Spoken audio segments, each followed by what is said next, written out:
Hello student, आज हम लोग सोशियोलॉजी की क्लास में संस्कृति नामक चैप्टर पर बात करेंगे। तो सबसे पहले देखते हैं संस्कृति, कल्चर। अगर हम इसके शाब्दिक अर्थ के बारे में बात करें तो ये किससे बना हुआ है? क्रा धातु से। क्रा धातु से बना हुआ है और इसमें सम उपसर्ग लगा हुआ है। सम उपसर्ग और इति प्रत्यय। क्रा धातु में अगर सम उपसर्ग और इति प्रत्यय लगा दिया जाए तो इससे संस्कृति शब्द बनता है। और संस्कृति शब्द का जो शाब्दिक सामान्य अर्थ होगा वो होगा संस्कार। संस्कार से निर्मित शब्द है संस्कृति। और संस्कृति शब्द का सर्वप्रथम प्रयोग पाणिनि ने किया था। पाणिनि की एक बुक है अष्टाध्यायी, सबसे पहले उल्लेख उस पर मिलता है। और संस्कृति की जो सबसे छोटी इकाई है वो है सामाजिक तत्व। संस्कृति दीर्घकालीन अनवरत मानवीय प्रयोगों की पूंजी है। संस्कृति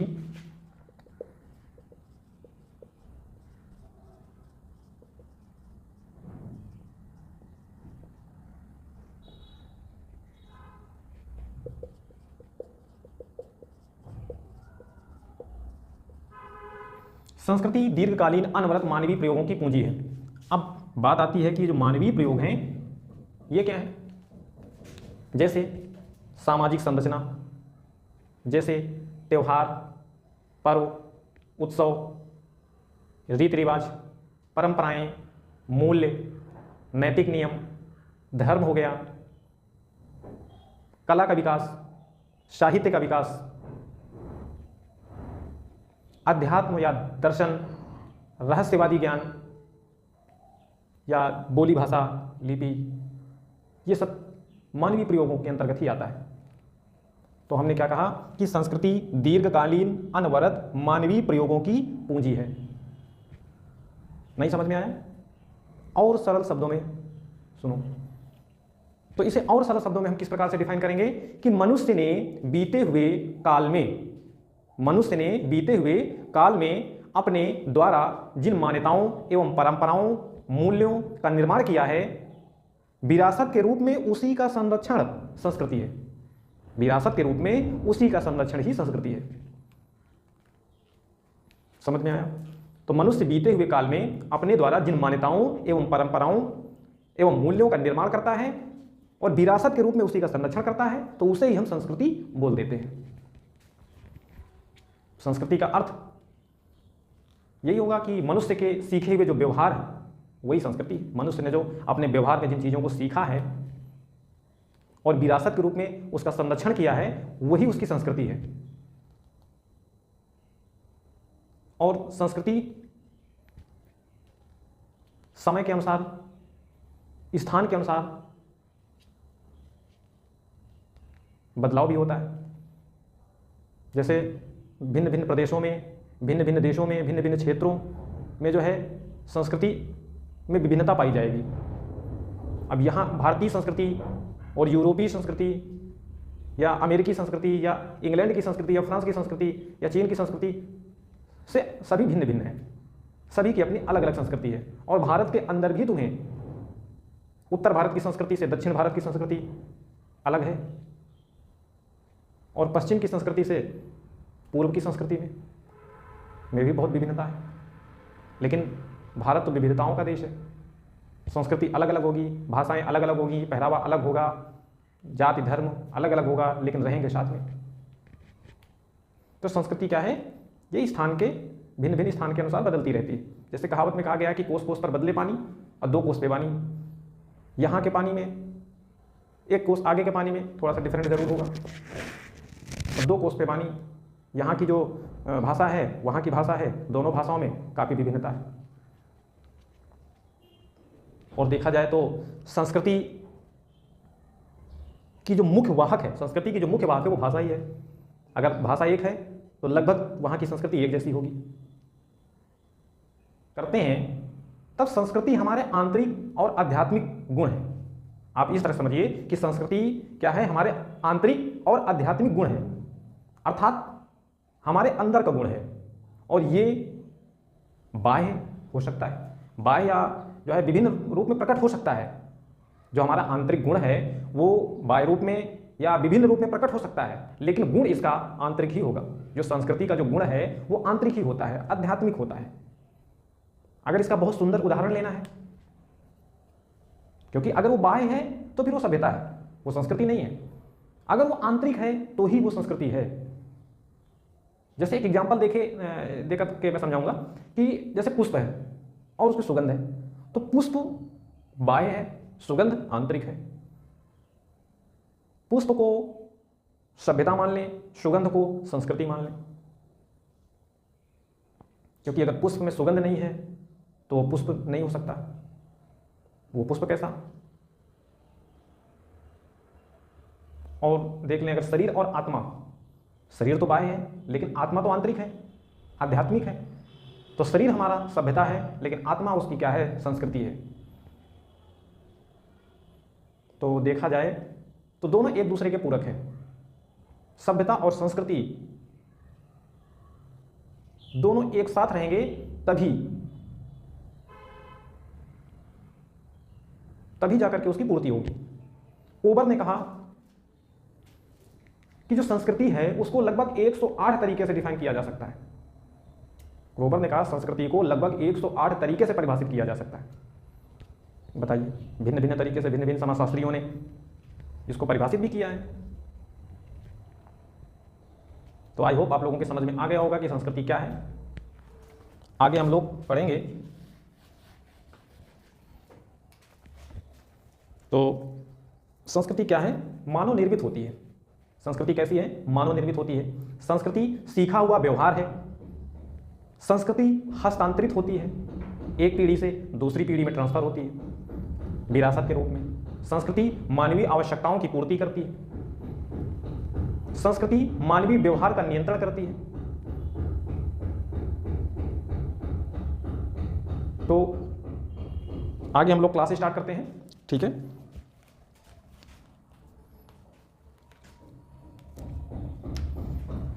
जैसे मान लेते हैं हमारा उत्तर प्रदेश है।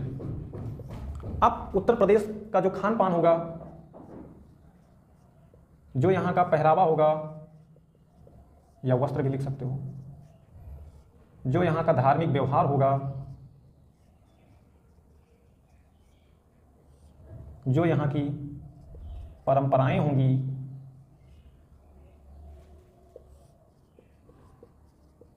जो यहाँ की शिक्षा होगी, जो यहाँ के रीति रिवाज होंगे, जो यहाँ की मान्यताएं होंगी, और जो मूल्य होंगे वो भिन्न भिन्न प्रदेशों से अलग होंगे, ठीक है। जैसे खान पान है, पहरावा है, धार्मिक व्यवहार है, परंपराएं हैं, शिक्षा है, रीति रिवाज है, मान्यताएं हैं, मूल्य हैं, ये सब यूपी में कुछ अलग देखने को मिलेगा, बिहार में कुछ अलग होगा, भिन्न भिन्न प्रदेशों में भिन्न भिन्न देखने को मिलेगा। तो ये सभी क्या है? यही तो संस्कृति है। एक छोटा सा एग्जांपल, जैसे मोदी जी हैं, क्या हैं? पीएम हैं, लेकिन वो अपने घर जाएंगे तो माता जी के क्या छूते हैं? पैर। माता जी के पैर छूते हैं। तो ये क्या है? यही तो संस्कृति है, भारतीय संस्कृति है,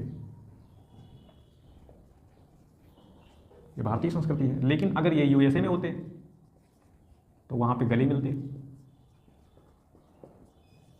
ये कहाँ की संस्कृति है? ये यूरोप की संस्कृति है। लाइट चली गई।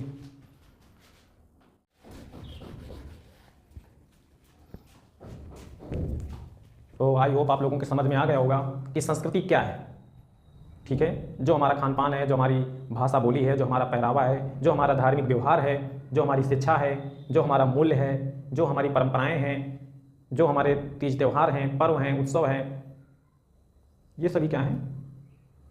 रीति रिवाज हैं। तो ये सभी क्या हैं? यही सब संस्कृति है हमारी, ठीक है। तो आगे देखते हैं।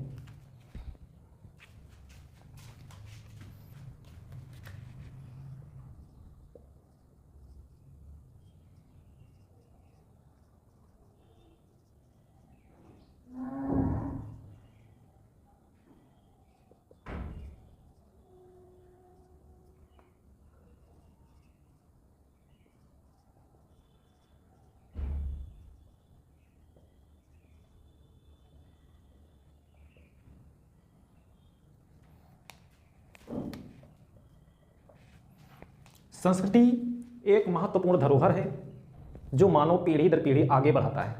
ध्यान रहे, ये संस्कृति की सबसे सटीक ये कहिए कि परिभाषा है कि संस्कृति एक महत्वपूर्ण धरोहर है जो मानव पीढ़ी दर पीढ़ी उसे विरासत के रूप में आगे बढ़ाता रहता है। ठीक है,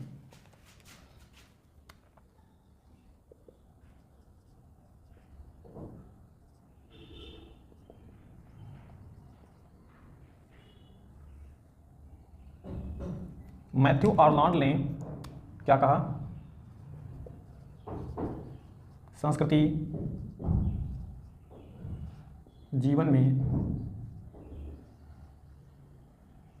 प्रकाश की भांति बताया। इन्होंने कहा कि संस्कृति जीवन में प्रकाश की भांति है। संस्कृति जीवन में प्रकाश की भांति है। लेकिन वही हॉबल क्या बोलते हैं? हॉबल की एक बुक है मैन एंड प्रिमिटिव वर्ड, ये इनकी बुक है। और इस पुस्तक में इन्होंने कहा, संस्कृति को कुछ इस प्रकार से डिफाइन किया। इन्होंने कहा कि संस्कृति सीखे हुए व्यवहार, सीखे हुए मानव व्यवहार का कुल योग है। हॉबल ने कहा कि संस्कृति सीखे हुए मानव व्यवहार का कुल योग है। ध्यान रखना कि हॉबल ने क्या कहा था। हॉबल की मैन एंड प्रिमिटिव वर्ड पुस्तक में इन्होंने संस्कृति को कुछ इस प्रकार से डिफाइन किया। इन्होंने कहा कि संस्कृति सीखे हुए मानव व्यवहार का कुल योग है। और वहीं पर मैथ्यू आर्नोल्ड ने क्या कहा था कि संस्कृति जीवन में प्रकाश की भांति है। आगे देख लेते हैं कि मैलिनोवस्की ने क्या कहा।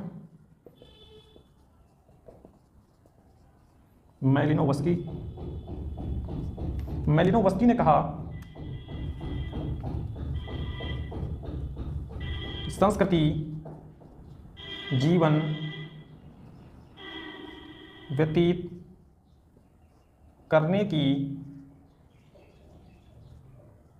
संपूर्ण विधि है। यह किसका कथन है? मैलिनोवस्की का। मैलिनोवस्की ने कहा कि संस्कृति जीवन व्यतीत करने की संपूर्ण विधि है। ठीक है, संस्कृति जीवन व्यतीत करने की संपूर्ण विधि है। ओके, आगे देखिए।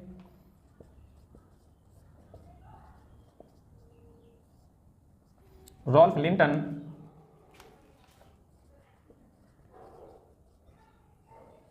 संस्कृति समाज में सदस्यों की जीवन विधि है। रॉल्फ लिंटन ने कहा कि संस्कृति समाज में सदस्यों की जीवन विधि है। आगे अगले राइटर हैं रेडक्लिफ ब्राउन।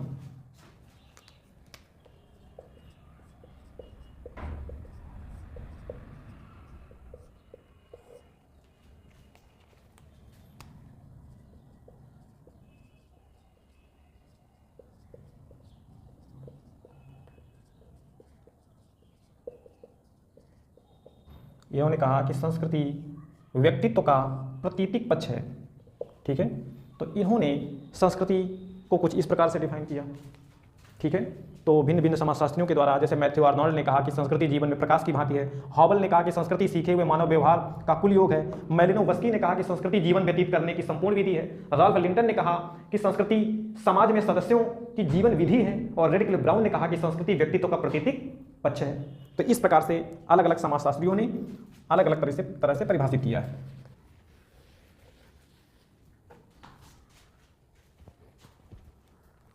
आगे देखते हैं संस्कृति की विशेषताएं।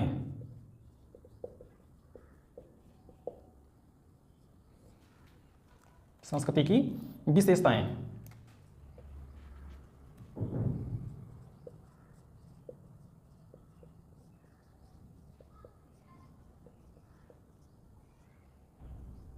यह सीखा हुआ व्यवहार है। यह हमारी सामाजिक विरासत भी है।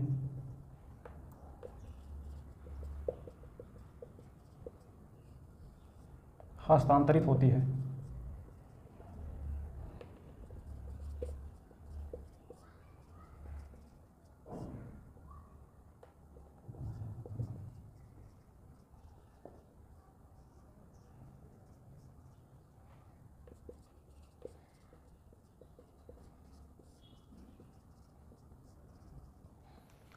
देखिए ये संस्कृति की विशेषताएं हैं, जैसे सीखा हुआ व्यवहार।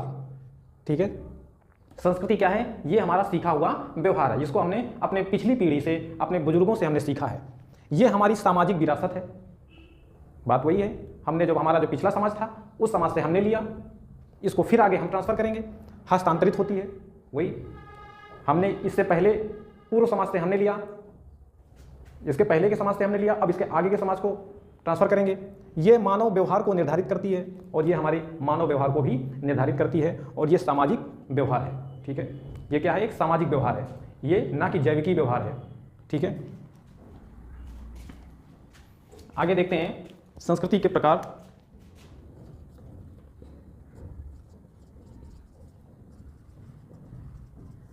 Types of culture.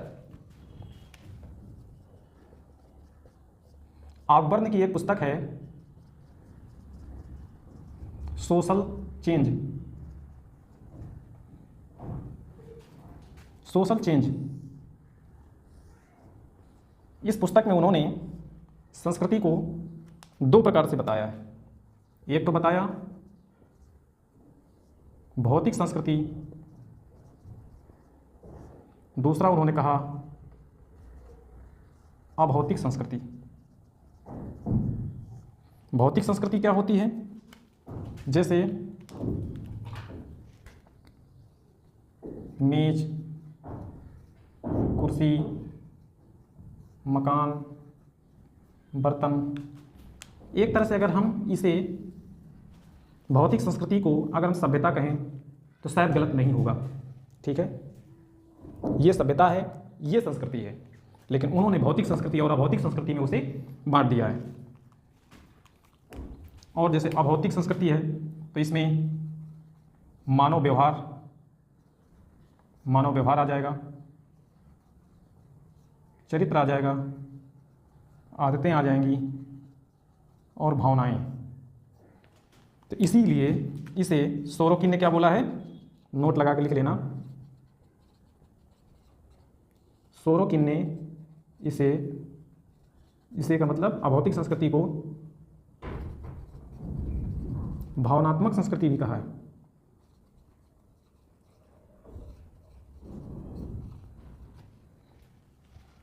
सोरोकिन ने इसे भावनात्मक संस्कृति कहा है। तो एक बार देखते हैं विशेषताओं में। जैसे ये क्या है? ये हमारा सीखा हुआ व्यवहार है और ये हमारी सामाजिक विरासत है, ये हस्तांतरित होती है, ये मानव व्यवहार को निर्धारित करती है और ये एक सामाजिक व्यवहार है। ठीक है, अगर टाइप ऑफ कल्चर, संस्कृति के प्रकार की बात करें तो ऑकबर्न ने इसे दो भागों में बांटा है, भौतिक संस्कृति और अभौतिक संस्कृति। जो भौतिक संस्कृति है, जो चीज़ें हम देख रहे हैं, जो हमें दिखती हैं, वो सारी क्या हैं? भौतिक संस्कृति के अंतर्गत आएंगी। वैसे तो इसे सभ्यता बोला जा सकता है। ठीक है, और अभौतिक संस्कृति मानव व्यवहार है, चरित्र है, आदतें हैं, भावनाएं हैं। तो ये सब किसके अंतर्गत आएंगी? अभौतिक संस्कृति के अंतर्गत। और इसमें सोरोकिन ने इसे भावनात्मक संस्कृति कहा है। क्या कहा है? भावनात्मक संस्कृति कहा है।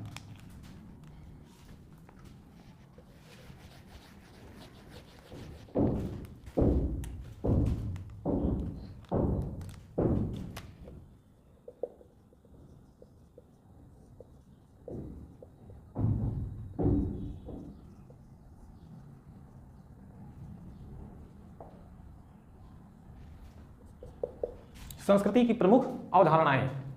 ठीक है, जैसे पहली अवधारणा एम.एन. श्रीनिवास ने दिया है, संस्कृतिकरण।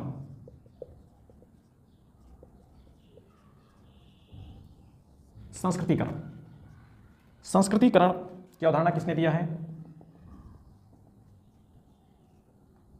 एम.एन. श्रीनिवास ने दिया है। और एम.एन. श्रीनिवास ने संस्कृतिकरण को क्या कहा कि किसी अन्य जाति को आदर्श मान करके, अगर किसी अन्य जाति को हम आदर्श मान लें और उसी के जैसा व्यवहार करें,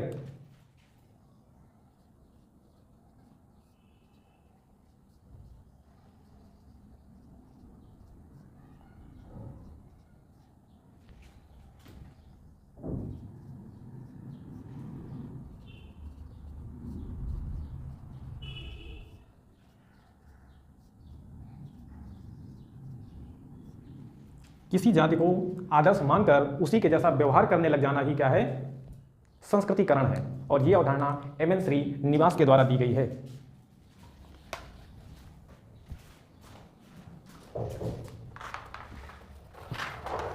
अगली अवधारणा सातवीकरण। सातवीकरण क्या है?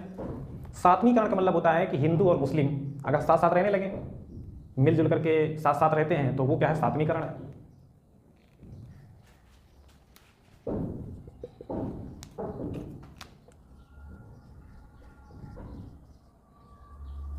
सातवीकरण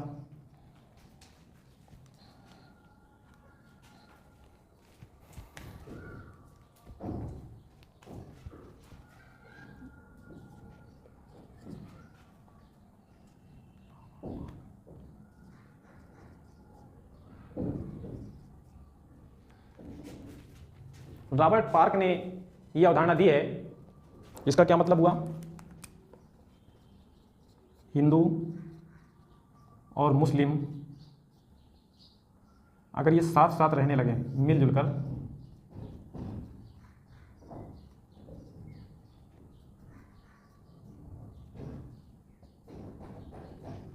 तो वो क्या है? सातवीकरण होगा।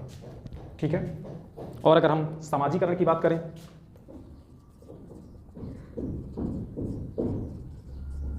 समाजीकरण, तो समाजीकरण यह एक सीखने की प्रक्रिया है। यह कैसी प्रक्रिया? समाजीकरण एक सीखने की प्रक्रिया है जो जीवन पर्यंत चलती रहती है।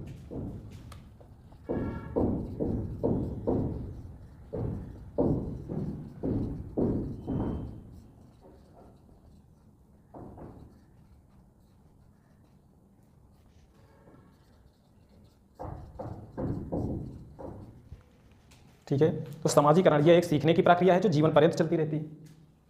तो ये था संस्कृतिकरण, एम एन श्रीनिवास के द्वारा दिया गया। किसी जाति को आदर्श मानकर उसी के जैसा व्यवहार करने लग जाना, वो संस्कृतिकरण है। समाजीकरण रॉबर्ट पार्क ने दिया है, अगर हिंदू और मुस्लिम दोनों मिलजुल करके एक साथ साथ रहने लगे तो वही क्या है? सातवीकरण है। आगे सामाजीकरण। सामाजीकरण यह एक सीखने की प्रक्रिया है जो जीवन भर चलती रहती है। ठीक है।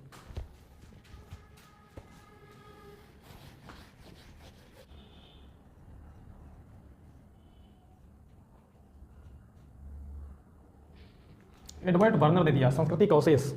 ठीक है। तो ये जो अवधारणा है सांस्कृतिक अवशेष, ये बर्नर ने दिया और उन्होंने कहा इसका मतलब क्या हुआ?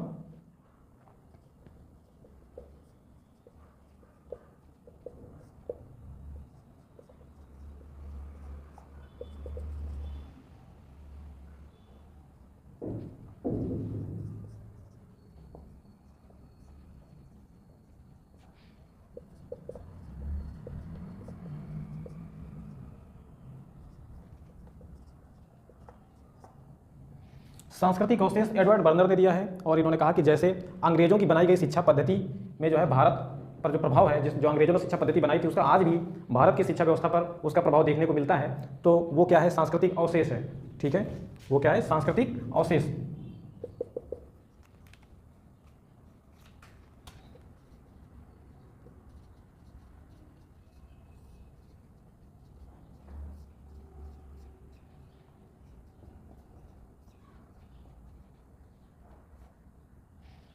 सांस्कृतिक सापेक्षवाद, जो ये सांस्कृतिक सापेक्षवाद की अवधारणा है, यह फ्रेंच बोआस ने दिया था। ठीक है। और उन्होंने कहा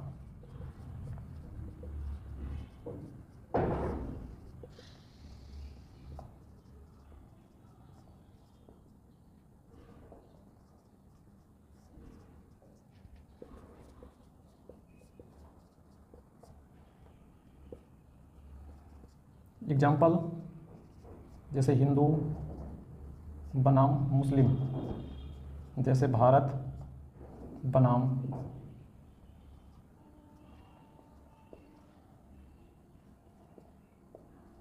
अंग्रेज। तो सांस्कृतिक सापेक्षवाद की जो अवधारणा है वो फ्रेंच बोआस ने दिया था। उन्होंने कहा कि एक संस्कृति की तुलना अगर हम दूसरी संस्कृति से करते हैं तो वही सांस्कृतिक सापेक्षवाद है। जैसे हमारी हिंदू संस्कृति अलग है, मुस्लिम संस्कृति अलग है, और दोनों की अगर हम तुलना करते हैं एक दूसरे से तो वो सांस्कृतिक सापेक्षवाद होगा। अगर अंग्रेजों की जो संस्कृति है वो हमारे भारतीयों की संस्कृति से अलग है, अगर दोनों की हम तुलना करेंगे तो वहां पर वो सांस्कृतिक सापेक्षवाद होगा।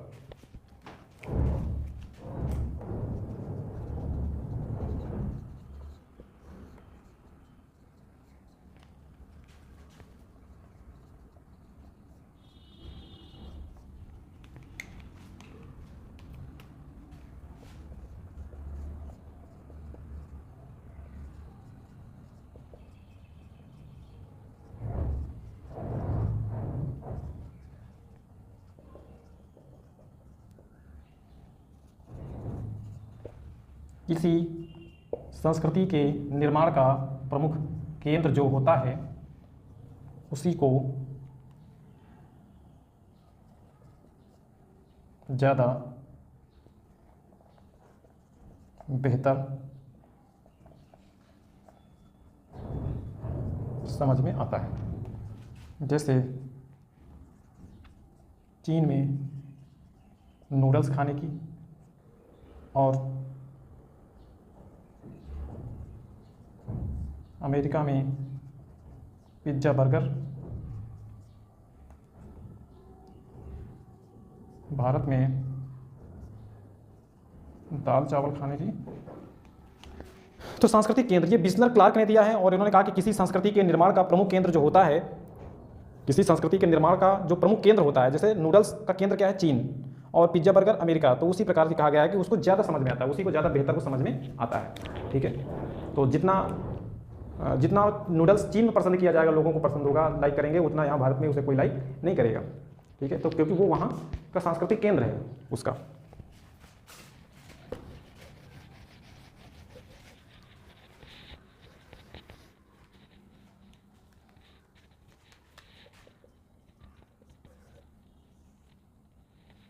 तथ्य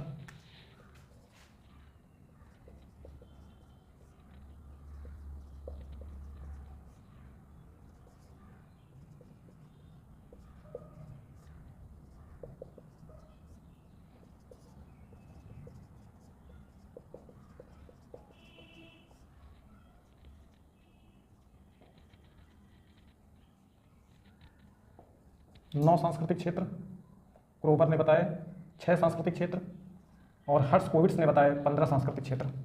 तो अगर हम तथ्य की बात करें तो क्लार्क बिस्लर ने बताया था 9 सांस्कृतिक क्षेत्र। ठीक है, अल्फ्रेड क्रोबर ने बताया था 6 और हर्ट्ज़कोविट्ज़ ने बताया था 15 सांस्कृतिक क्षेत्र।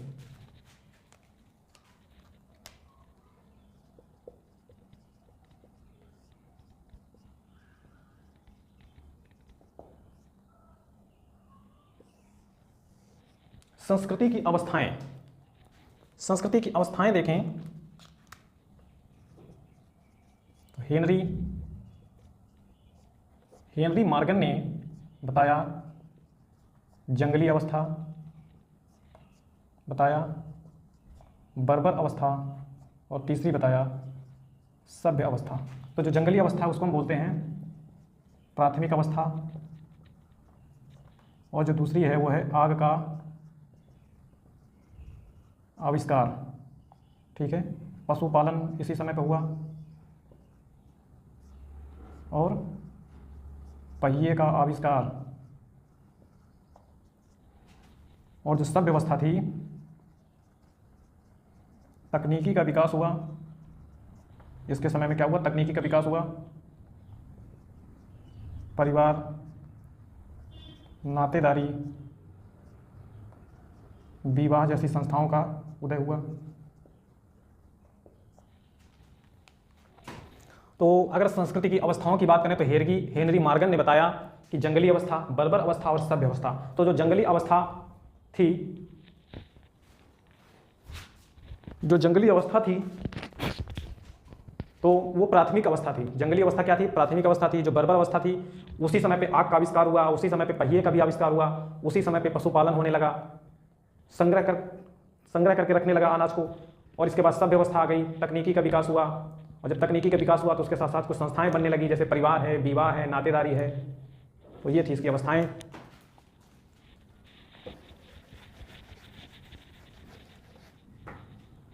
कुछ अवधारणाओं की बात कर लेते हैं। अवधारणाएं जैसे छत्रीकरण की अवधारणा दिया था एल के श्रीवास्तव।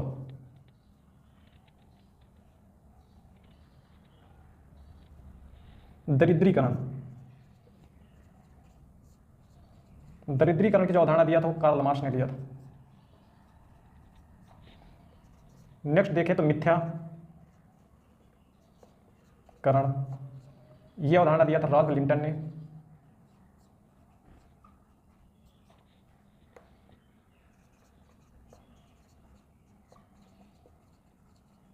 मूलभूत संस्कृति की जो अवधारणा दिया था,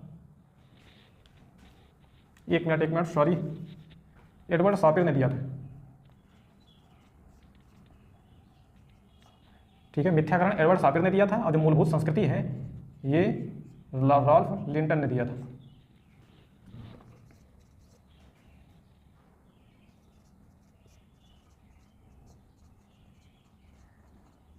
मूलभूत व्यक्तित्व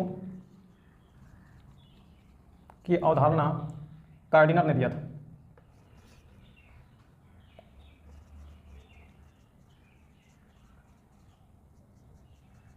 अस्पृश्यीकरण की अवधारणा प्रोफेसर श्यामलाल ने दिया था। इस्लामीकरण की अवधारणा मेंडलबाम ने दिया था।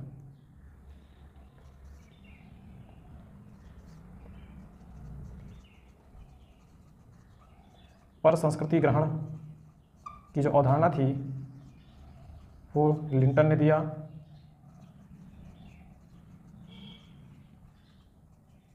हर्ट्ज़कोविट्ज़, रेडफील्ड, तीनों ने दिया था।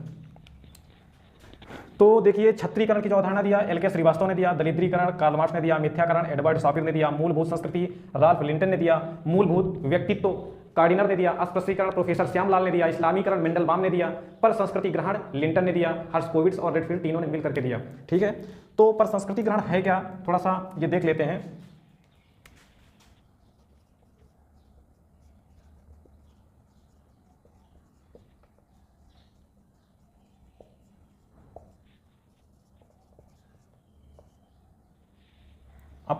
अपनी संस्कृति के तत्वों को भूलकर दूसरे धर्म की, राष्ट्र की, व्यक्ति की संस्कृति को ग्रहण करना। ठीक है, तो यही है पर संस्कृति ग्रहण। एग्जाम्पल के लिए इधर देख लीजिए, एग्जाम्पल के लिए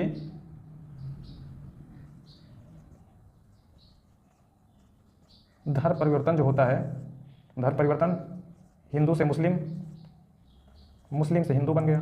ठीक है, जो धर्म परिवर्तन होता है यही है पर संस्कृति ग्रहण, दूसरे की संस्कृति को ग्रहण करना।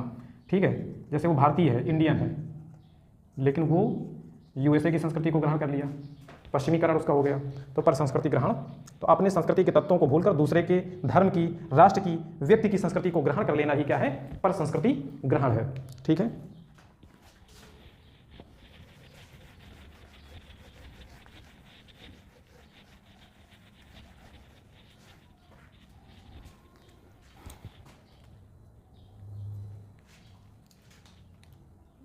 देखिए एक शब्द है सांस्कृतिक विलंबना।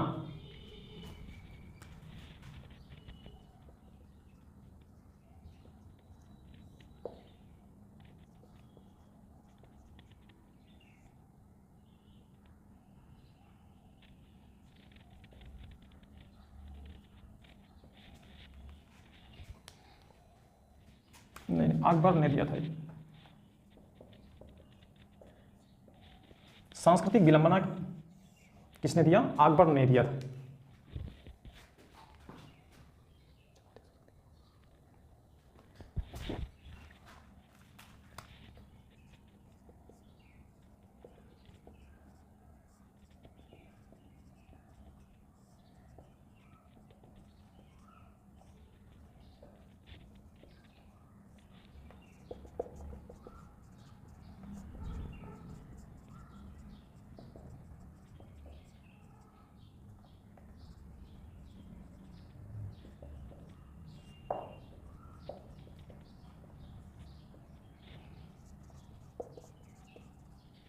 ठीक है, जब भौतिक संस्कृति अभौतिक संस्कृति से पिछड़ जाती है तो उसे सांस्कृतिक विलंबना कहते हैं। ठीक है, एग्जाम्पल के लिए जैसे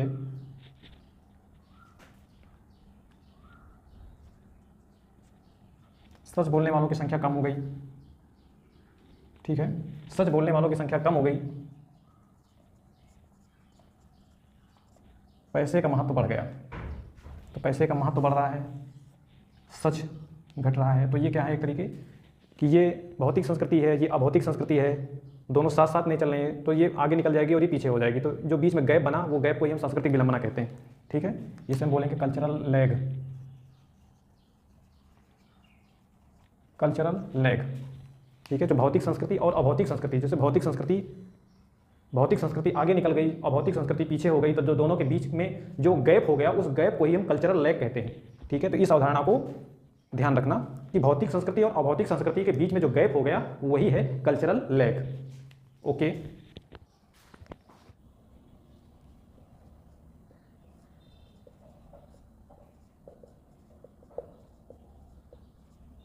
जीवन पथ के संस्कार और ये अवधारणा वान गैनप महोदय के द्वारा दी गई है।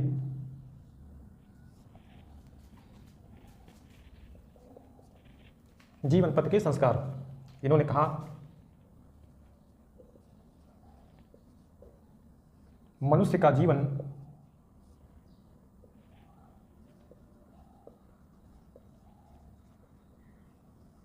समाजीकरण के माध्यम से बेहतर होगा। उन्होंने कहा कि मनुष्य का जीवन समाजीकरण के माध्यम से बेहतर होगा। तो ये जो समाजीकरण शब्द है इसका मतलब क्या है कि सीखने की प्रक्रिया जो जीवन पर्यंत चलती रहती है उसे हम समाजीकरण कहते हैं। सीखने की वह प्रक्रिया जो जीवन पर्यंत चलती रहती है उसे हम क्या बोलते हैं? समाजीकरण।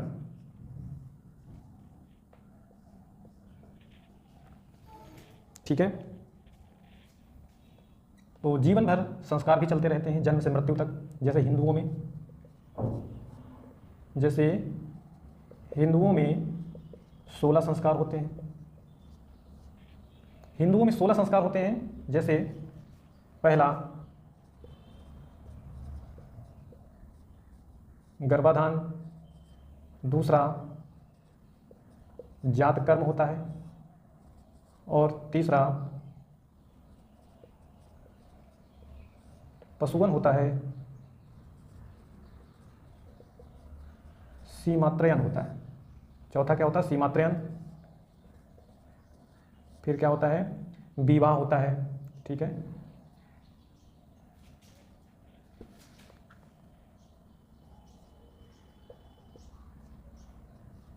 कुछ मेन देख लेते हैं, पूरे इंपॉर्टेंट नहीं है। और इसके बाद अंत्येष्टि होता है। तो हिंदुओं में 16 प्रकार के संस्कार पाए जाते हैं। गर्भाधान हो गया, जातकर्म हो गया, पशुवन हो गया, सीमात्रयन हो गया, विवाह हो गया और अंत्येष्टि हो गया। लेकिन वहीं मुस्लिम समाज की अगर बात करें तो वहाँ पे 7 संस्कार होते हैं। जैसे सतवां होता है, अकीका होता है, चिल्ला होता है, बिस्मिल्लाह होता है, खतना होता है, निकाह होता है और मैयत होता है।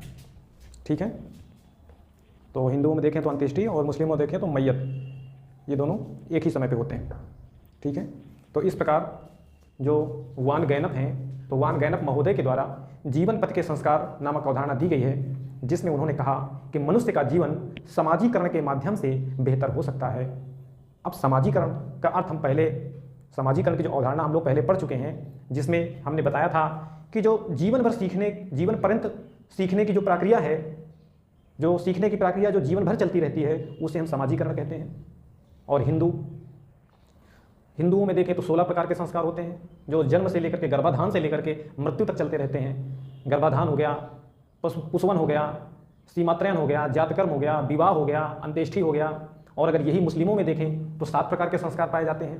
सतवां है, अकीका है, चिल्ला है, बिस्मिल्लाह है और खतना भी है, निकाह है, मैयत है। तो ये मुस्लिमों के संस्कार हैं। ठीक है, आगे देखते हैं। एस टी दुबे के द्वारा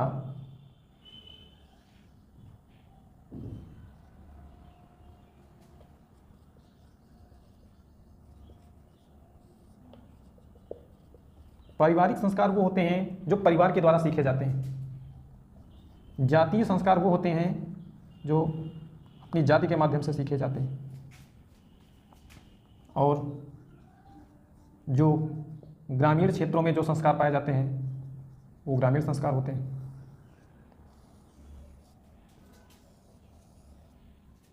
तो एस.टी. दुबे ने 3 प्रकार के संस्कार बताए हैं, पारिवारिक संस्कार, जातीय संस्कार और ग्रामीण संस्कार। लेकिन वहीं पे वैन गैनप देखो तो वैन गैनप ने मुस्लिमों के अलग संस्कार बताए हैं और हिंदुओं के अलग संस्कार बताए हैं। उन्होंने बताया 16 प्रकार के संस्कार हिंदुओं में होते हैं और 7 प्रकार के संस्कार मुस्लिमों में होते हैं। ठीक है,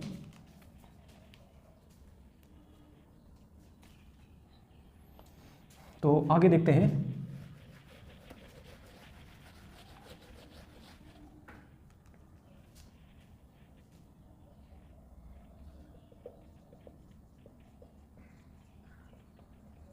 संस्कृति की आत्मा, ये अवधारणा दी गई है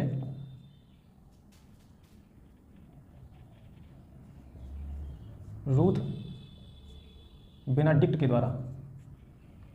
रूथ बेनेडिक्ट महोदय के द्वारा संस्कृति की आत्मा, सोल ऑफ कल्चर,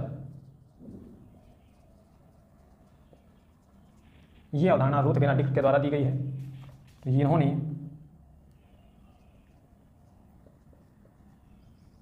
कॉकटेल और प्यूब्लो 2 स्थानों का अध्ययन किया, स्टडी की थी। और इसके अनुसार इस कॉकटेल और प्यूब्लो ये 2 स्थानों का की स्टडी करने के बाद इन्होंने ये संस्कृति की आत्मा नामक अवधारणा को दिया। और इसमें इन्होंने कहा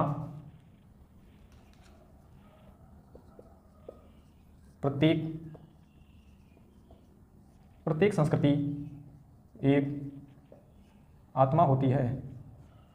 प्रत्येक संस्कृति एक आत्मा होती है जिसके अनुसार व्यक्ति व्यवहार करता है।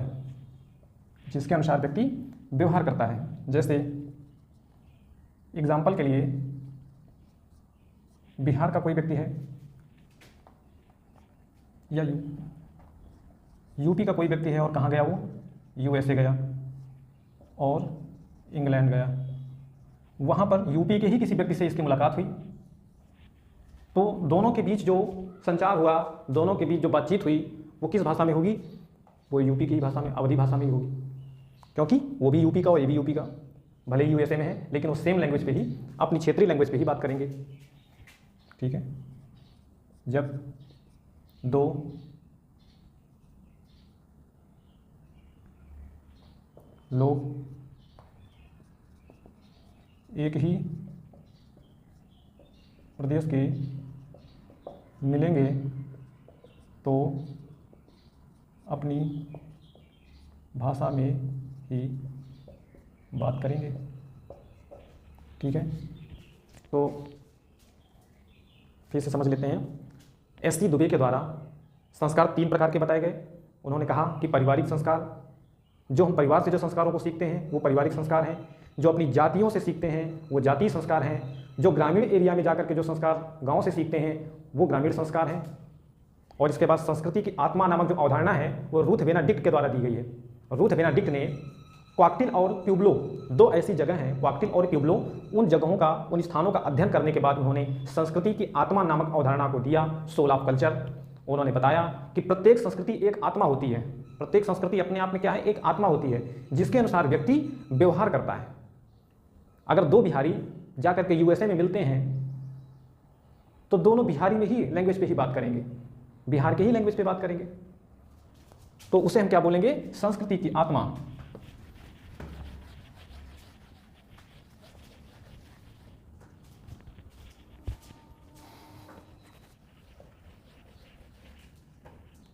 आगे देखते हैं, एक अवधारणा है सांस्कृतिक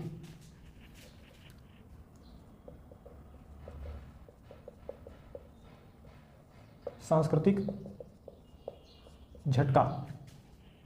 ठीक है, सांस्कृतिक झटका किसने दिया है, एल्विन टॉफलर। ठीक है, एल्विन टॉफलर ने दिया है। एल्विन टॉफलर की एक बुक है, क्या है?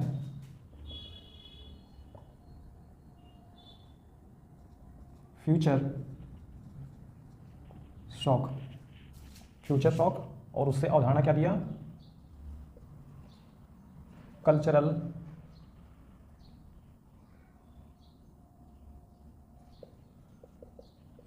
शॉक। तो सांस्कृतिक झटका में क्या कहा गया कि जब दो पीढ़ियों के बीच अंतर होता है, जब दो पीढ़ियों के बीच अंतर होता है या दो संस्कृतियों के बीच अंतर होता है,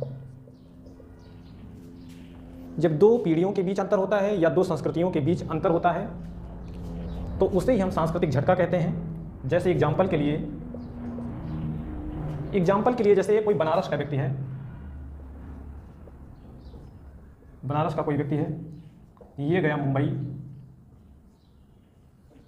मुंबई में इसने किसी से शादी कर ली। अब जिस लड़की से शादी की वो सिगरेट पीती है और शॉर्ट्स पहनकर घूमती है। तो ये बनारस का व्यक्ति जब देखेगा उसकी एक्टिविटी तो इसको क्या लगेगा? झटका लगेगा, शॉक लगेगा। वही क्या है? सांस्कृतिक झटका। ठीक है, तो सांस्कृतिक झटका ये जो अवधारणा है कल्चरल शॉक, ये एल्विन टॉफलर ने दिया है, जो उनकी बुक है फ्यूचर शॉक। तो फ्यूचर शॉक से ही उन्होंने कल्चरल शॉक नामक अवधारणा दिया। और जब उन्होंने कहा कि जब दो पीढ़ियों के बीच अंतर होता है या दो संस्कृतियों के बीच जो अंतर होता है उसे ही हम कल्चरल शॉक बोल देते हैं। ठीक है, एग्जाम्पल के लिए हमने बताई दिया कि बनारस का कोई व्यक्ति मुंबई अगर गया है और किसी लड़की से शादी कर लिया और बाद में देखता है कि वो लड़की सिगरेट भी पीती है और शॉर्ट्स पहन करके टहलती है, तो शायद उस बनारस के व्यक्ति को झटका लगेगा। ठीक है, वही क्या है? सांस्कृतिक शॉक है।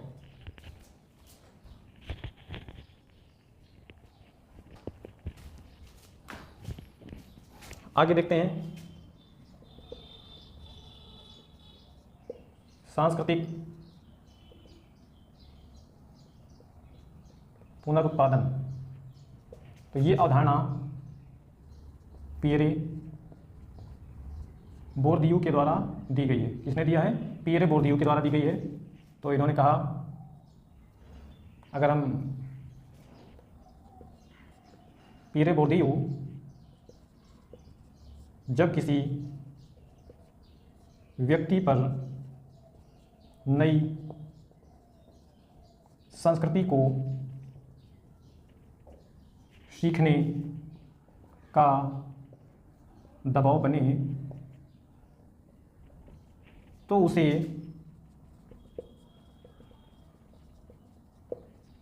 सांस्कृतिक पुनरुत्पादन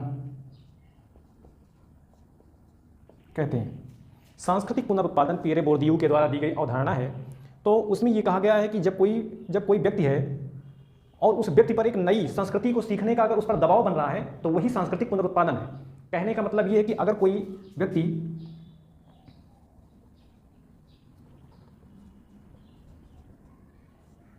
बनारस से यूएसए गया है तो कहीं ना कहीं इसको धीरे धीरे यूएसए के कल्चर में ढलना पड़ेगा, कहीं ना कहीं इसको यूएसए के कल्चर में ढलना पड़ेगा। यही है सांस्कृतिक पुनरुत्पादन, क्योंकि इस पे दबाव होगा नई संस्कृति सीखने का। ठीक है,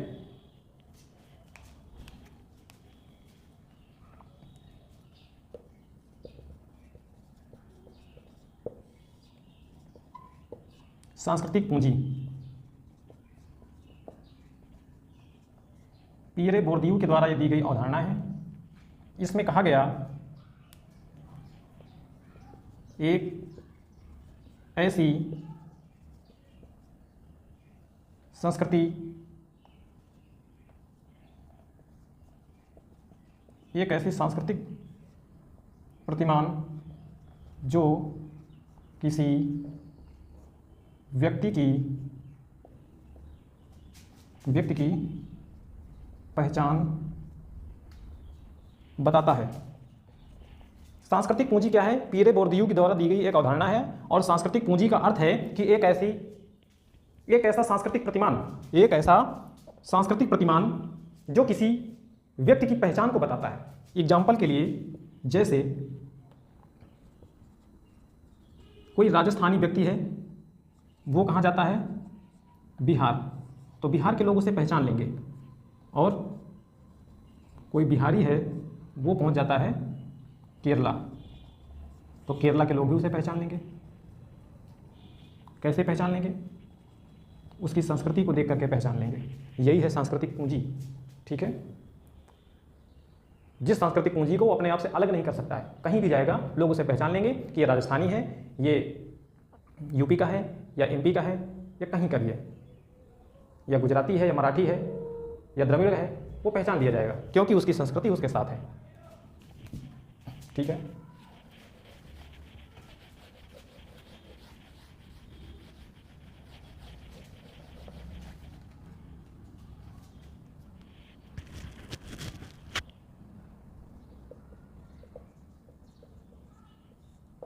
सांस्कृतिक एकीकरण। सांस्कृतिक एकीकरण क्या है?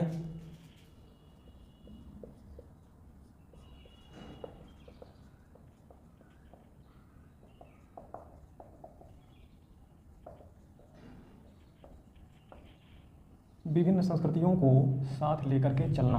ठीक है, ये क्या है? सांस्कृतिक एकीकरण है। जैसे ये भारत है, भारत में क्या है? जो हिंदू हैं वो दीपावली भी मनाते हैं, वो ईद भी यहाँ मनाया जाता है, यहाँ लोहड़ी भी मनाया जाता है, और यहाँ क्रिसमस डे भी मनाया जाता है। ठीक है, तो ये भारत है, यहाँ सभी धर्मों के लोग रहते हैं, तो कोई दीपावली मनाता है, ईद भी मनाई जाती है, यहाँ लोहड़ी भी मनाया जाता है, क्रिसमस डे भी मनाया जाता है। ठीक, तो ये सांस्कृतिक एकीकरण है, क्योंकि यहाँ विभिन्न प्रकार की संस्कृतियाँ हैं और सारी संस्कृतियाँ आपस में मिलजुल करके एक साथ रहती हैं, इसलिए इसे हम सांस्कृतिक एकीकरण कहेंगे।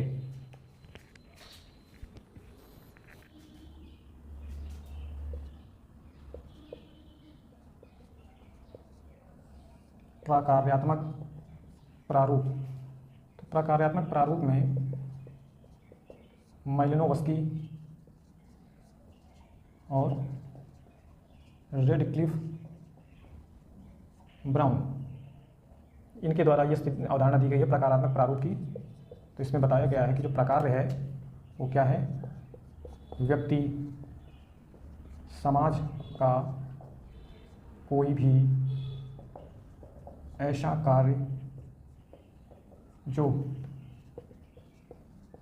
सकारात्मक होता है। उन्होंने बताया कि प्रकार्यात्मक प्रारूप जो अवधारणा है मालिनोवस्की और रेडक्लिफ ब्राउन की, तो उसमें जो प्रकार्य शब्द है, तो प्रकार्य शब्द में बताया कि व्यक्ति या समाज का कोई भी ऐसा कार्य, व्यक्ति या समाज का कोई भी ऐसा कार्य जो सकारात्मक होता है, जो सकारात्मक होता है, उसे हम प्रकार्य कहते हैं।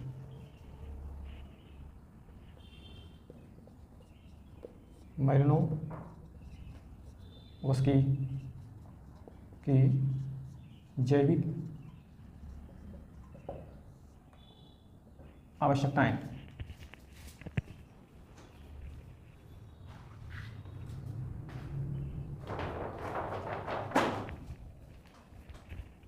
मालिनोवस्की की जैविक आवश्यकताएं, तो इसमें इन्होंने बताया सबसे पहला जो मालिनोवस्की की जैविक आवश्यकताएं होंगी, अब जैसे शारीरिक पोषण हो गया, और पुनरुत्पादन हो गया, शारीरिक आराम है, सुरक्षा है, गति है, वृद्धि है, स्वास्थ्य है, तो ये सब जैविक आवश्यकताएं हैं। ठीक है,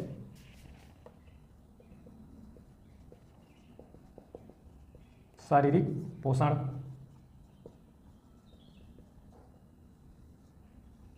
पुनरुत्पादन, शारीरिक आराम और सुरक्षा,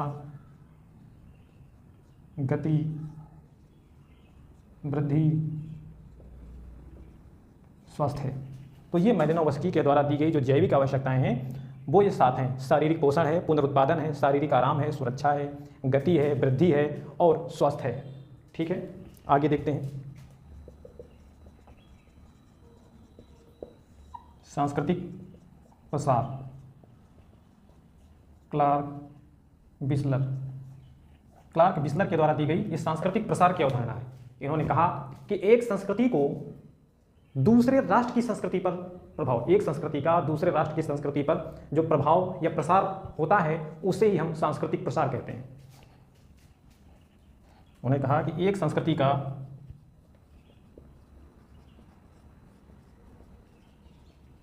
दूसरे राष्ट्र की संस्कृति पर जो प्रभाव या प्रसार होता है उसे सांस्कृतिक प्रसार कहते हैं, सांस्कृतिक प्रसार कहते हैं। ठीक है, जैसे एग्जाम्पल के लिए हमारे भारत में क्रिसमस डे मनाया जाता है।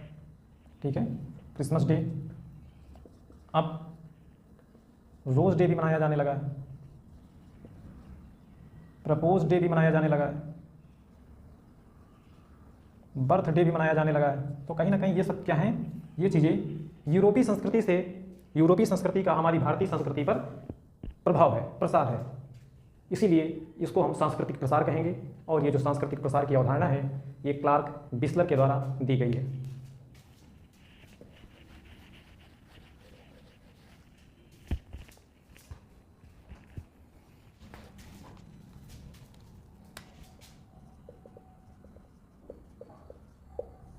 सांस्कृतिक प्रसार के दृष्टिकोण, सांस्कृतिक प्रसार के दृष्टिकोण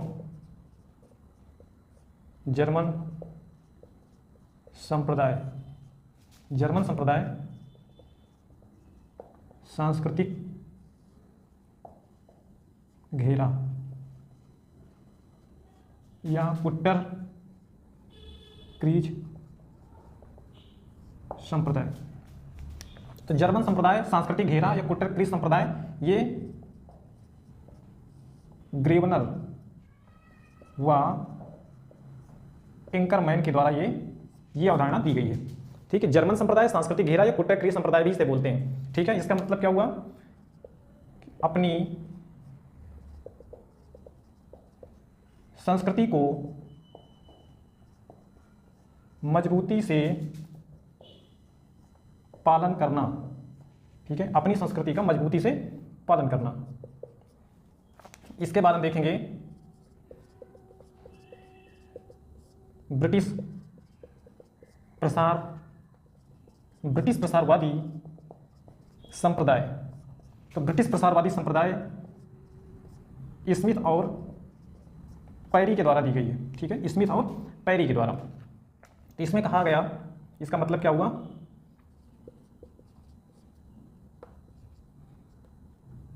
मिस्र में अंग्रेज सबसे पहले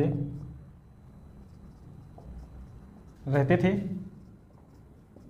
और सूर्य की पूजा करते थे। वहीं से संस्कृति का प्रसार हुआ। जैसे आज हम देखते हैं बिहार राज्य में जो सूर्य पूजा होती है, जिसे हम छठ पूजा बोलते हैं। छठ पूजा क्या है, सूर्य की पूजा ही है। तो कहीं ना कहीं इसकी शुरुआत देखा जाए तो मिस्र में, अंग्रेज जब पहले मिस्र में रहते थे तो वो सूर्य की पूजा किया करते थे। ठीक है, सूर्य की पूजा करते थे। अब वही उसी का प्रसार आज हमारी भारतीय संस्कृति में बिहार में देखने को मिलता है कि बिहार में जो छठ पूजा होती है वो सूर्य की ही पूजा होती है। ठीक है, इसे हम क्या बोलेंगे, ब्रिटिश प्रसारवादी संप्रदाय, जो किसने दिया है, स्मिथ और पैरी ने दिया है। ठीक है, आगे देखें अमेरिकी संप्रदाय। अमेरिकी संप्रदाय दिया है फ्रेंच बोआस और बिस्लर, दोनों ने दिया। ठीक है, किसी भाषा का एक स्थान पर जन्म होकर पूरे विश्व में फैल जाना।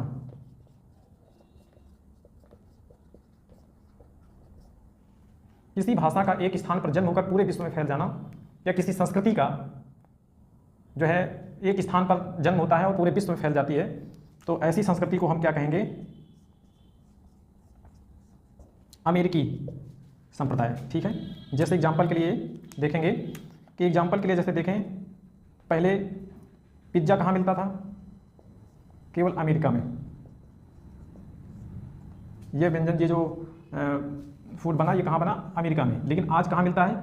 ये लगभग सभी जगह पे मिल जाएगा। ठीक है, मोमोज भी लगभग सभी जगह पे मिल जाएगा, या समोसा भी लगभग सभी जगह पे मिल जाएगा। तो ये जो इसका प्रसार हुआ, उदय तो अमेरिका से हुआ, लेकिन पिज्ज़ा हर जगह मिल रहा है। मोमोज तो चीन में बना, लेकिन ये मोमोज आज हर जगह पे मिल रहा है। तो इस तरीके से अमेरिकी संप्रदाय जो सांस्कृतिक प्रसार है, अमेरिकी संप्रदाय सांस्कृतिक प्रसार के तहत जो है चीज़ें आज क्या हैं? सभी जगह पूरे विश्व में मिल रही हैं। ठीक है, तो इस प्रकार हम अमेरिकी संप्रदाय को क्या कहेंगे कि किसी भाषा का या किसी वस्तु का एक स्थान पर जन्म होना और पूरे विश्व में फैल जाना, यही क्या है? अमेरिकी संप्रदाय है। ठीक है, और इससे जो सांस्कृतिक प्रसार है, ये जो अवधारणा है, ये फ्रेंच बोआस और बिस्लर ने मिलकर के दिया था। ठीक है, तो ये थी आज संस्कृति नामक टॉपिक आज फिनिश हुआ। ठीक है, और नेक्स्ट क्लास कल कंटिन्यू करेंगे।